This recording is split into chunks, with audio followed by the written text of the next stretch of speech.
Let's suppose we have a situation in which we know all our friends are listening, and all our non-friends, and there is absolutely no way of concealing our inmost thoughts from general inspection. What does that do to you? What does it do to you? Can you control the way you think and feel inwardly? What would happen, in fact, if everything were exposed? One thing would be very obvious. Eventually, after attempting to control your thoughts and stop certain thoughts from happening, you would say, to hell with it. I'll think just the way I feel like thinking, and be damned, the public be damned. That's what you'd do. Everybody would have to do that.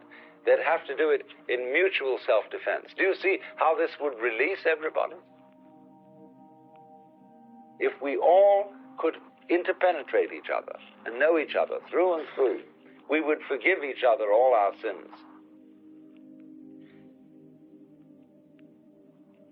So don't be frightened of the notion that there may come a day when everybody is mutually bugged with microphones and everything, so that there aren't any secrets. Why have secrets? Why have secrets at all? But the moment you overcame the notion, you see, that you have to be defending yourself,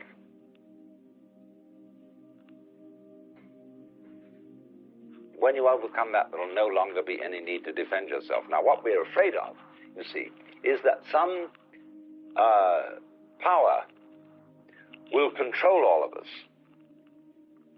by this method. But that power, whoever is the controlling agency, must, in the kind of 1984 Orwellian horror, be the one individual whose thoughts are not public. If the super controller has his thoughts public, then he can't be in that position. So the horror idea is, if everybody is circuited so as that his private thoughts are public knowledge to all his friends and relations and to the controller, but the controller's thoughts are not public knowledge, then you have a system which is a real dangerous kind of dictatorship. But if there are no private thoughts for anybody at all, and we are all hooked in on the system, all plugged in, then everybody will look at each other and say, oh, ha, ha, come off it. And we'll all be free to be our inmost selves, because you will recognize that everybody else is as much a rascal as you are. And we will forgive each other, because we will understand that that is simply human nature. This is so often the case. Somebody goes to a psychotherapist because they have some kind of sex problem that is absolutely weird, or at least they think it is. And, you know, they want to chew the tip of a woman's high heel, and this only will give them an erection. So they go to the psychiatrist and say, I have this very strange problem. And he says, my dear fellow, do you realize I have 40 patients with the same problem you have? It's a great relief, see. But he has found out that he shares this. So this same sharing of our minds, which might come about through super electronics, would, provided there is no one who is able to opt out of the system and say, you don't get my thoughts on it. So this is a parallel of what we're doing already, that every individual has his secret, has his privacy. And to a very large extent, identifies himself as an active individual by virtue of having that privacy. And at the same time, what he mostly has in privacy are things about which he feels guilty. There is sins. Sin and privacy are really the same thing, because when you go to the confessional in the Catholic Church and whisper your sins to the priest, you're in a box, a private place, and the priest has a rule that he will never, even under the threat of torture, reveal anything anybody has confessed to him. It's called the seal of the confession. So, in this way, we feel that our individuality depends on our privacy. And privacy and sin are really the same. Now, everybody who is at all sensitive likes to be alone. You like to be able to go out on a sailing boat all by yourself and float in the middle of the water, or climb up the mountain, or go into the air, and or just retire into your own place and relax in loneliness. But I want to make the point that loneliness in that sense and privacy are quite different things. The privacy of having a secret in you that should not be revealed, that's just a silly joke. In other words, we all know perfectly well that Jesus Christ had to go and excrete, although no mention is made of it in the Gospels. There are certain kind of people who, just because that wasn't mentioned, drag it out and would draw cartoons of Jesus sitting on the toilet, like Paul Krasner in The Realist. He loves to bring out the side of life, you see, where idols are debunked by being shown up as, after all, human. But that kind of humor, that sort of sick humor, can only exist in a community where, indeed, there is a peculiar self-defensive privacy, and where we base our individual existence upon secrets. And this is why, of course, clothes, as I mentioned earlier today, are of such immense importance to us, as the masks that distinguish us. In a nudist camp, everybody is kind of depressingly equal. And you have what you have. If you're young and lucky and strong, you look beautiful. But if you're old and saggy and not much, you look like a kind of a wet potato. So, in order to show that you are more mind than body, that you have something in you that isn't just this flesh, you express yourself in clothes. Great, great, great, wonderful. But everybody with X-ray eyes knows just exactly what you are underneath all that. Now let's take the X-ray deeper and read your thoughts. What kind of a going on are you? And at first you say, oh God, listen to those person's thoughts. How boring. Why couldn't they be more interesting than that? Because you must admit that the ordinary train of your thoughts is pretty dull. I often think what God must feel like when he has to inspect the ordinary train of thoughts of all these millions and millions of people. And he has to, they can't do that thinking without his being completely aware of it. And just think what he has to undergo. Ooh. But when you look deeper, underneath the conscious thoughts, and you see the fantastic convolutions of the organism, which is responsible for this thinking, the marvelous structure of the nervous system and the brain, that becomes really interesting. And yet, you see, here, most of us are.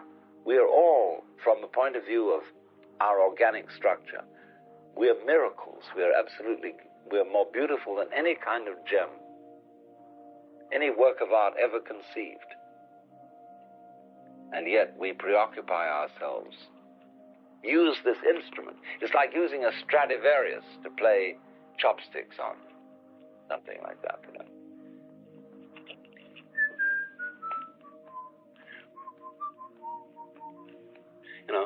Use a Stradivarius to play that.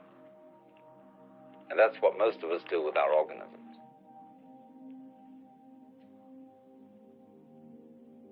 And we think that's terribly important. So much so that we keep it a dark secret from everybody else. But now the moment, you see, we're all public to each other.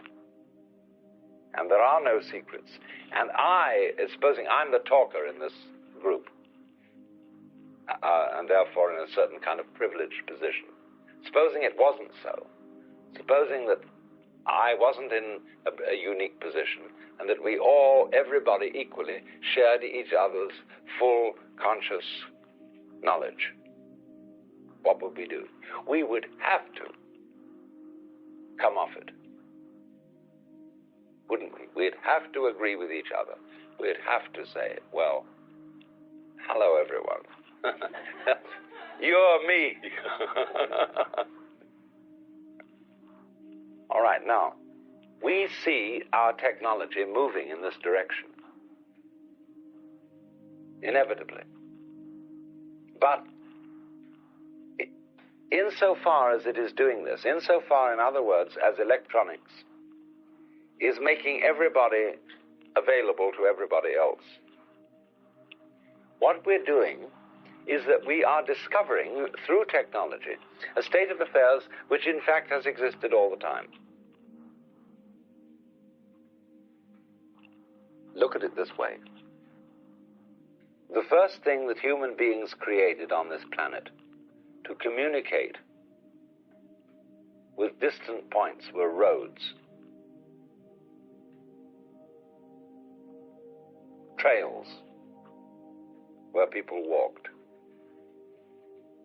With the coming of horses and the mastery of horses, the roads became, as it were, more clearly stamped because of the hard hoof of the horse. But in the 19th century, we began to go beyond roads because we discovered rails, then wires, and the world became a network. The economic world became a network of roads, rails, and wires. But now the fascinating thing is we are beginning to witness a disappearance of all those three methods of communication. The railways and the roads have gone to the airplane, and the wires have gone to radio and television, which require no wires to connect. And you will see that as human beings become more technically efficient, that the scars of technology will disappear from the face of the earth. The moment that everybody has his personal hoppycopter, there will be no further need of the freeway. And the freeway will break up, and grass and moss will grow over it, because nobody's traveling it. And it'll disappear back into the landscape. Hooray. What an awful thing it is. You know, the concrete octopus. And these ridiculous automobiles. in which we each travel around and make a nuisance of ourselves. But they will vanish because they simply are not technologically efficient. Now you say, well, the helicopter will take its place. All right. Is that really necessary? Because as a matter of fact, if we couple the science of television with the science of laser beams, we can get a three-dimensional image of anybody we'd like to see right here in this room. In other words, you can contact your friends in New York, and you can assemble them all together in laser beam images by, as it were, dialing each one and say, can you come on, can you come on, can you come on? Then we can have a laser beam created three-dimensional image of anybody you want to talk to sitting right in this room. Now, there may be some limitations to what you can do with a laser beam image of somebody else. But to all intents and purposes, there they are sitting together. And you understand that each one of them, in their own room in New York or Boston or wherever, they have an equivalent laser beam image of you and all the others who are involved in this conference. So you're looking at a certain area in a room where there are three-dimensional images of a group of your friends. And these three-dimensional images exist in the separate apartments of every single one of those people involved in the conference. So that the same conference is happening in 5 different places. Let's say there are 5 people involved. In each one of them, there's one of them there who thinks he's authentic. See? And he has these 5 laser beam images, 4, talking to him. And so it is in every other situation. And you begin to ask then, where are you? And furthermore, by means of further electronic technology, every one of these 5 people are not only visible to each other on the screen, in the cubic screen of the laser beam television, but also their inmost thoughts are clear to each other. There is no concealment. Imagine that. So this kind of mutual knowledge of each other, which we could have by some sort of technology, would be wonderful. Really, if we would accept it. Would go on from this, that just as the roads have disappeared, or will disappear, and the wires disappear, eventually the electronic gadgetry will disappear. And the electronic network that communicates from person to person will eventually become ESP, or psionic. We will get it from each other without any need for an electrical gadget, by telepathy. Because you see, what all technology is doing, it's not creating a new situation. It is discovering what has always existed. When we started to use conscious attention as our main faculty of understanding the world and communicating with each other, we became ignorant of all the other methods of communication that exist, because we specialized on one.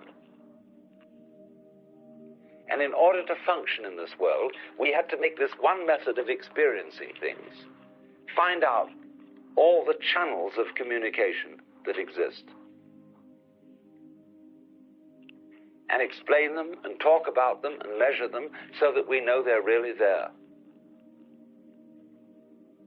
But as it goes on, you see, this conscious attention creating technological devices for communication, all it is actually doing, it is discovering the routes of communication that have always been there. Now, I want to take this a step further. Do you understand this now? Let's suppose we eventually discover that we don't need radio and that we don't need television because we have ESP, and that we come through our technology to make ESP respectable so that we can admit to ourselves that there really is that thing going on. Because we couldn't admit it before because it was not scientifically acceptable that there could be anything like that. The first step is we make an electronic model of ESP. And it works, obviously, because it's electronic. But then we discover that we don't need the model. We can do it anyhow. Just like homing pigeons have radar built into them, and white-throat birds can navigate by the stars. How much more value are you than many sparrows? You know, you have it. So we discover that. Well, when we have finally no need to travel, to telephone, to communicate by any technical method whatsoever, because we all instantly read each other's thoughts. And have all information whatsoever available to us. Is that the point? Is that the great desideratum? Is that what we wanted, the thing we were trying to get? You find there's still something beyond that. Because when you can read everybody else's thoughts, what information will you get from doing that? You will find that reading somebody else just like reading you. Knowing somebody else's mind is pretty much like reading your own mind. Yeah, there are some little variations that are of interest, but basically, to know you thoroughly would be like knowing me thoroughly. So, not only have the roads vanished, the rails vanished, the wires vanished, the radio has vanished, the television has vanished, but finally the ESP vanishes as a line of communication, because we've at last discovered that we are all one. And so, in a way, there is no further need to communicate, because we are in total communion. When we communicate, what are we really communicating about? What is the content of communication? Because you see, McLuhan has come up with a very strange idea, that the medium itself is the message. Or putting it in a punny way to make it clearer, the medium is the massage. Not so much, therefore, finally, the content of what is being said is the thing you're getting over. But what you're getting over is the way of saying it. So we have to go into what it is, finally, that we are communicating about when we communicate. What do we want to tell our friends, our other people, our other selves? Now, I had a great deal of trouble really sympathizing with McLuhan's point of view, especially in what he has to say about television, where he feels that the medium of television is highly participative, and that the mosaic technique of bringing the image across onto the television screen is something entirely different, say, from a film or from a painting. He expresses the notion that television is more tactile than visual, and therefore it involves you as the sense of touch involves you. You see, because touch is the fundamental sense. All the five senses are specializations of the sense of touch. So when you see, you're touching light. When you hear, you're touching air. And when you taste and smell, especially in smell, you're touching gas. The quality of gas. And finally, with your fingers, you have, in a way, the most primitive sense, the sense that is least acute in its differentiations. But nevertheless, you see, all of them are forms of touch. And so you could say, as the Buddhists say, there is one sense behind all our senses. They have a sixth sense. For example, they use the word vijnana, which means consciousness. And they have nose consciousness, eye consciousness, ear consciousness, touch consciousness, taste consciousness. 5. But behind that, they have manovijnana, which means mind consciousness. That is to say, the unifying of the senses so that you will put together the sight of fish and the smell of fish and be able to integrate them and say, well, this is a single experience. The fish looks so and smells so, touches so. And so by the integration of the senses, all being forms of touch, you can, of course, eventually come to a state of consciousness where you can hear colors and see sounds, if you're very, very sensitive indeed. So, you might say now then that all communication is information. But I want to show you that straight information is not the final thing we're trying to communicate. You see, we live now in a culture where there is great disagreement about the values of life. What do we live for? There is no consensus, because all the religions, which were the philosophies which gave us what life is supposed to be all about, they're all fragmented.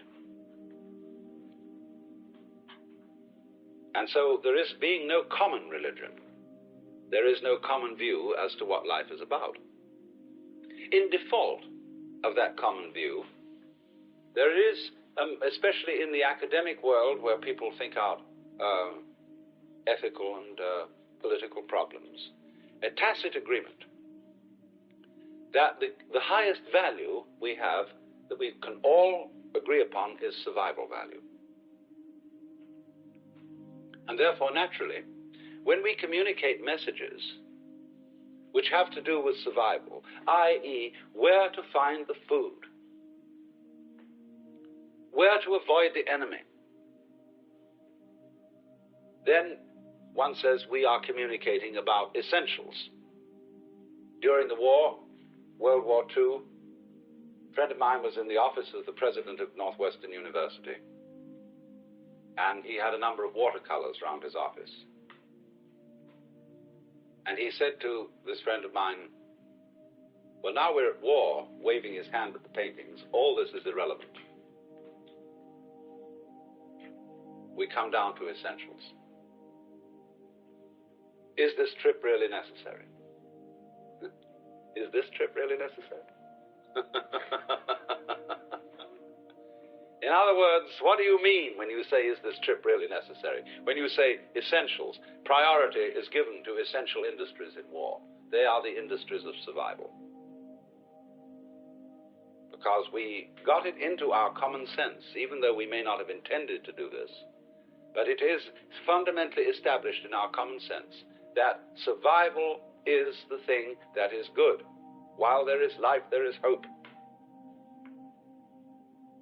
And this, of course, is a really asinine point of view, because it is not survival just going on that we want.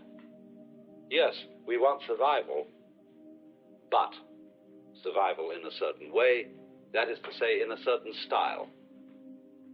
And you will therefore see that in the end, while there is always a survival content in communication, so far as that communication is information, what is finally more valued about communication than the survival value information is the style in which it's given. It's just in the same way as lovemaking. Finally, when it comes down to it, What do you want to say to the person? I love you. What are you going to communicate? An engineer would say, when you say I love you, it means that we're going to do reproduction and therefore continue the race. But that's not the point at all. It's obvious it is not. What are children for? Just to continue? No, they're to be loved. And how do you love things? You stroke them. You give them a massage. If it moves, fondle it. And so it is finally what you're communicating to someone you love is a rhythm.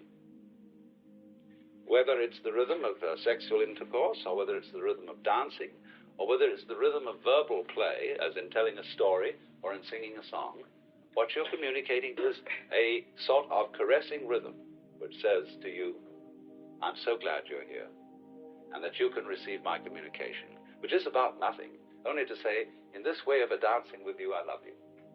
That's really what it's all about. So then, you see, the Buddhists call that factor of communication suchness. For example, when we talk,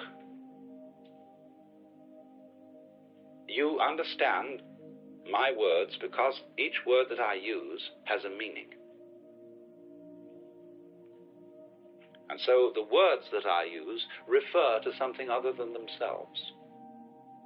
So I use these symbols, and you get what I'm talking about. Now listen carefully.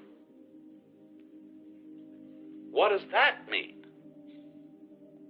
That I communicate meaning to you by words is a situation. Now what's the meaning of that situation?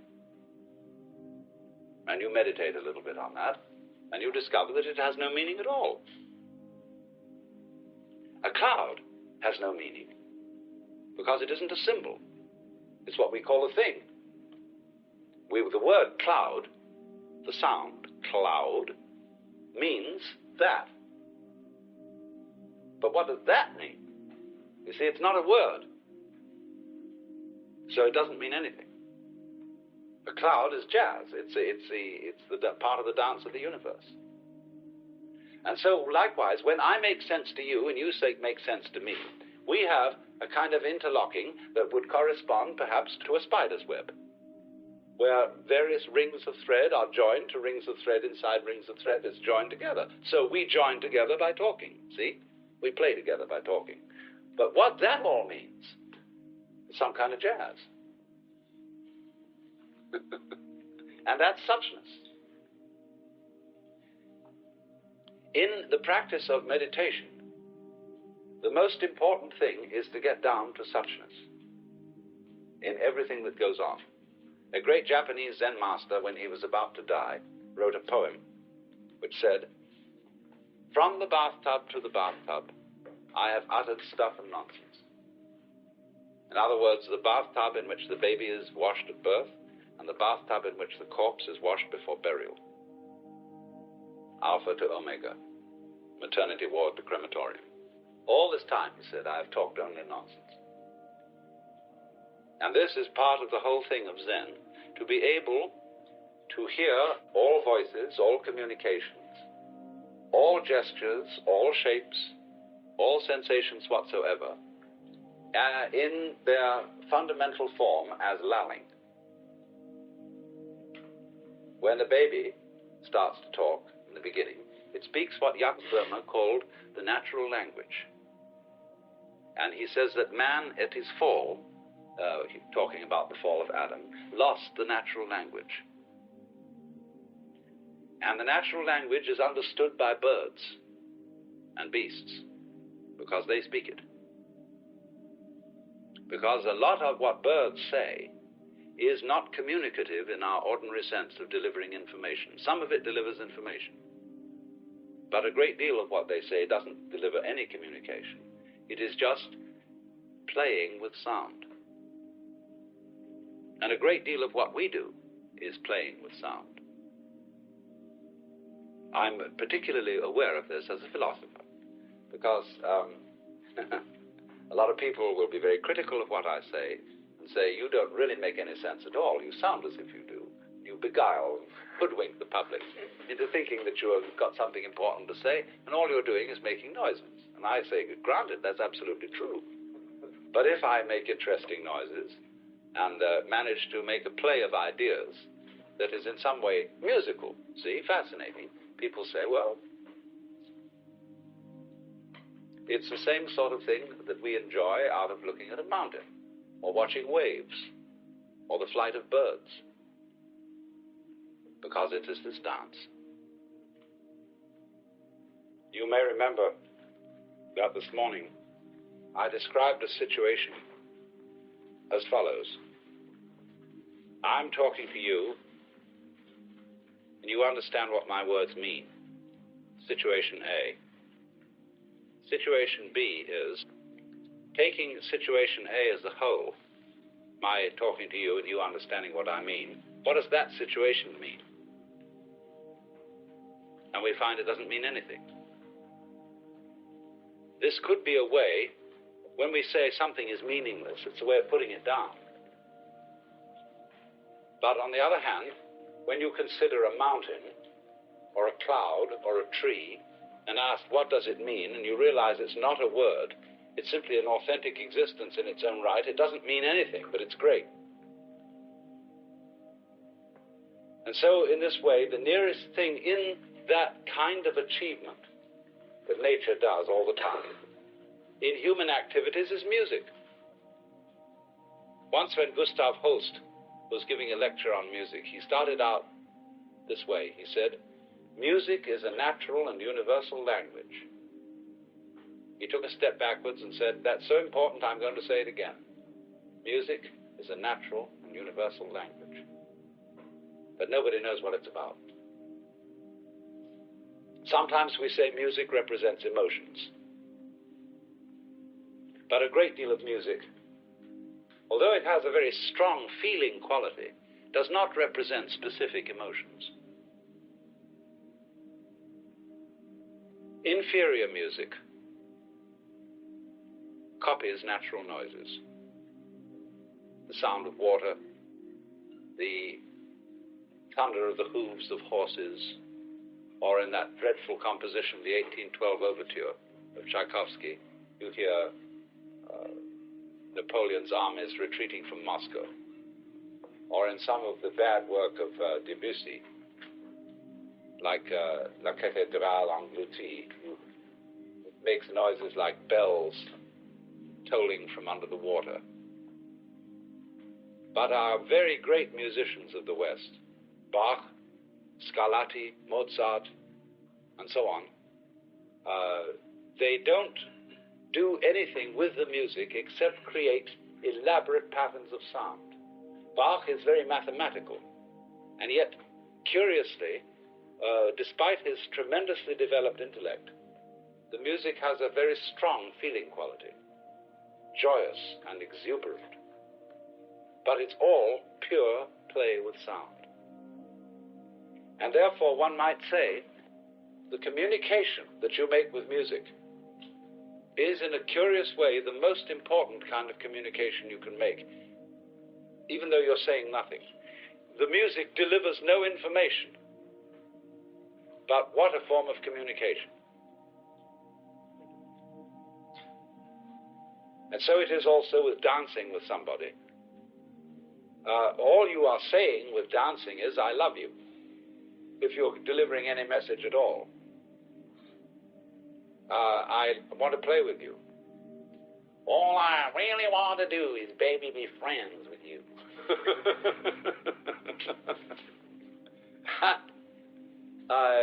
What does it mean? What is the content of friendship? You can't say. What is the content of love? I want to screw you?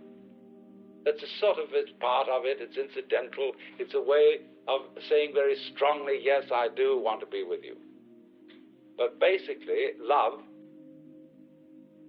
is something we can't put our finger on at all. We say, we use such words as warmth,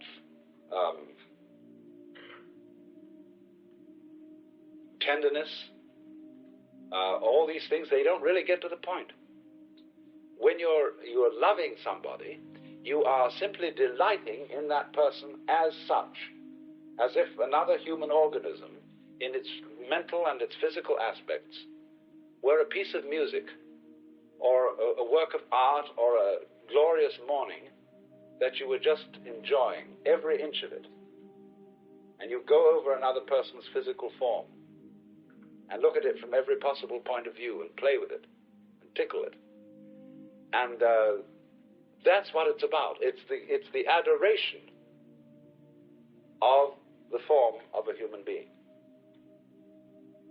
And you do that adoring in terms of physical contacts that are, say, dancing with your fingers across the skin, or whatever it may be. But this is the nitty-gritty, the nub of love. It is not that I here and now solemnly undertake to support you for the rest of your life. That's a delusion of the West. You think you don't really love me unless you will sign on the dotted line here and give me this contract. And then I know I can rely on you always. What did you want it for? Why did you want the contract? Just to be fed indefinitely? Just to be supported indefinitely? What a bore. One wants something much more than that. You want to be played with indefinitely. That's more like it. To have this vibrancy going through you. And this then is why music, of all the arts, is the most meaningless art. After all, music is a major industry in the United States. The money invested in orchestras, in operas, in the recording business is fantastic.